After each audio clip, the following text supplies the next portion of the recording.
So how's the morale, Chief?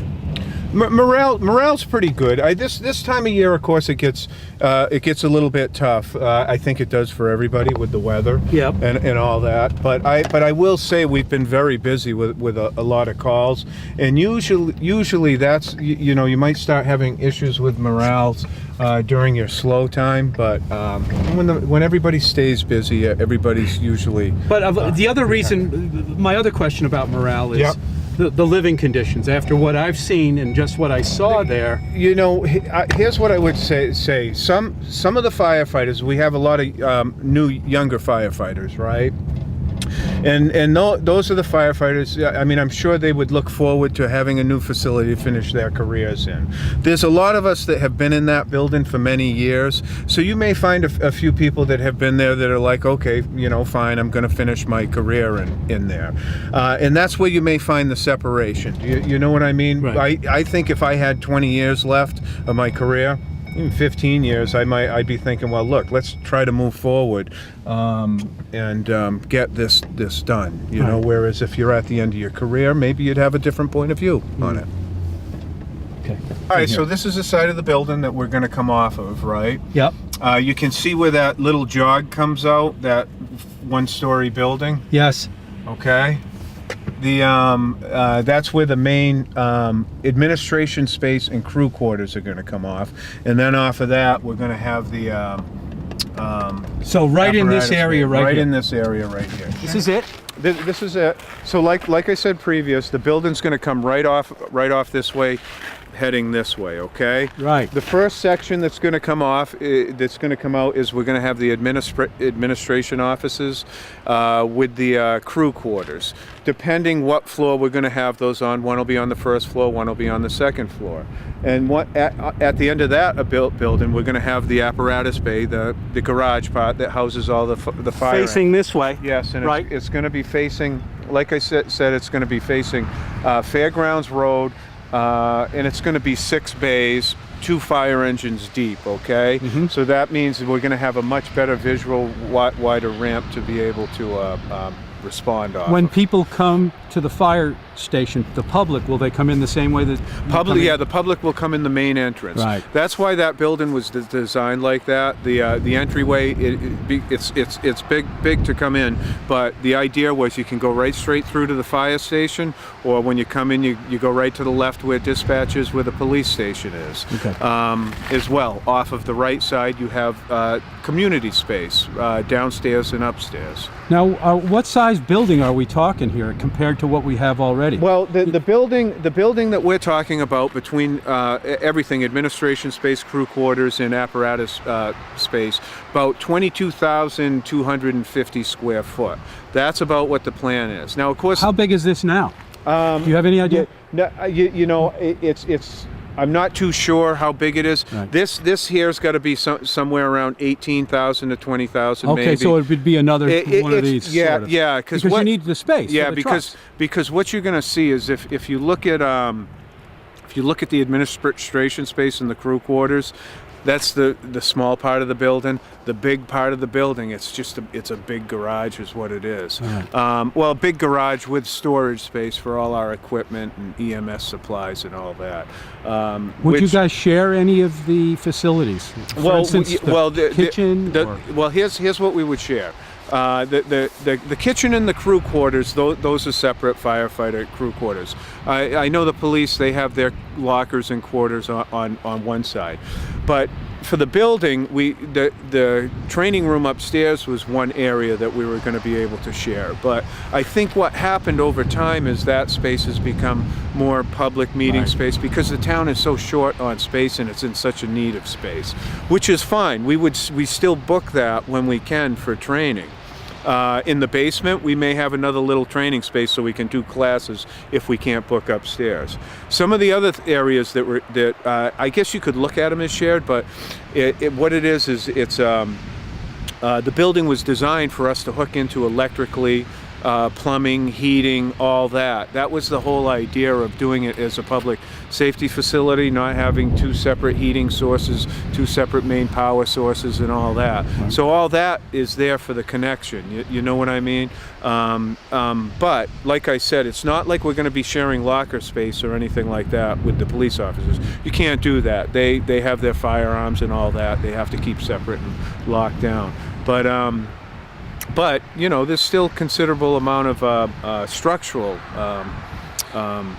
space and needs that we're going to be feeding off of. So what, as far as the price goes, what are we talking? Right now, going to town meeting, we're asking for $15 million. Okay, for the building. 15 million, yes. When we priced it out, there was a price around. It was about 14.7 million, right? But we're looking at fiscal year calendar year 2016 prices now is what we're trying to do, because every year that goes up. It can go up as much as 4% onto the building. That's part of the problem, is every year we put off that same building costs more money every year. I think when we were looking at it in 2008, I think we were somewhere around 11.5 million. Okay. Now we're at 15 million. Wow. And it's just going to go.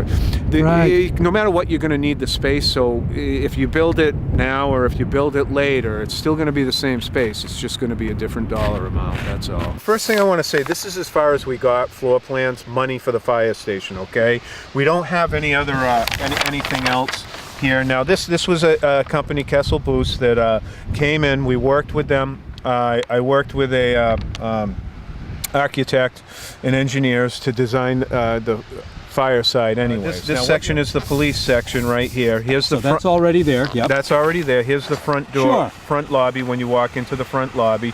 Here's where the selectmen do their meetings, okay? So we're on the first floor. Then what you do is when you come into this part that is not here, this is the administration space, okay? You can see the chief's office, deputy's office, fire prevention office, which is going to be coming right off that section of the building. Right. Okay? Right. And then still with these plans, we left the option to put the administration office either on the first floor or the second floor, so this part isn't definite. Then off of there, you see the beginning of the apparatus bay, Right. okay? Right. So let's see if we can see what page we're on next. Okay, so then we come over to the apparatus bay, which this is the biggest part of the building, Right. okay? It's just a big garage. Administration spaces are here, so Yeah. you come right through here, and you can see we got the 3 bays. Now you'll see that we have room for the turnout gear, so you're not next to the trucks and all that while you're putting the gear on. And then we have storage for all our equipment, our Scott air packs, all our hoses, decontamination room that we were talking about with a laundry, so a firefighter can clean himself when he gets contaminated, either at fires or EMS calls. So like I said, the biggest part of the building, it's to house the apparatus, and we need it. There's no way around that. Well, I know that out there in the general public, there's questions about, all right, is it going to slow response times down or anything like that? Well, here's how I look at it. I'm coming out onto a road that's not as congested, but we know in the summertime there's plenty of areas around Nantucket and even outer intersections that become congested.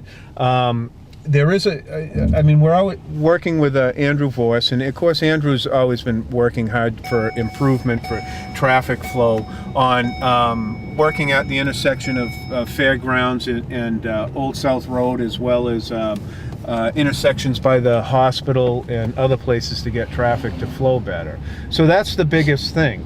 Another big project is improving this main rotary, because we get traffic backed up from the rotary all the way through the roundabout to the fire station, because we have a stop sign in a rotary. So hopefully those plans are going to keep moving forward along with these plans to make a difference.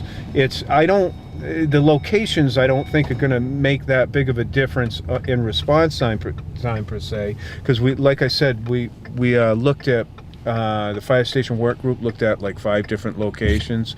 Water company property was one, hospital property was one, 131 Pleasant Street, this location was one, and the response times within that core area didn't seem to make a huge difference. but that is one part of it that we look at. But I'm telling you, what I look at is safely responding to emergencies, because I don't care how fast you can get there. If you run a pedestrian over or hit a pedestrian while you're going, you're defeating the purpose. All right. So it's one of the bigger issues that I take into consideration is how can we get our engines and ambulances to the scene safely. And I don't know that you can answer this question, but if we do build the new one, this property becomes available, it's town-owned, the town can sell it, can use it for other means if they want. Do we have any idea what direction we might want to head in? Well, I think you have several options with this, and I think the town will take all options into consideration. One is, you're right, put it out there on the open market, see who's interested and wants it. I know there's been talk about maybe saving it for the DPW or maybe some other uses. And right now, I mean, I couldn't tell you exactly what that is. Do we know what the value is? The value, I know that they put a request out. I'm not too sure today. I don't have a price on what the exact value is. I think maybe Libby could help you with that, or someone to give you a definite value on it. All right, and one more thing is you're leaving us.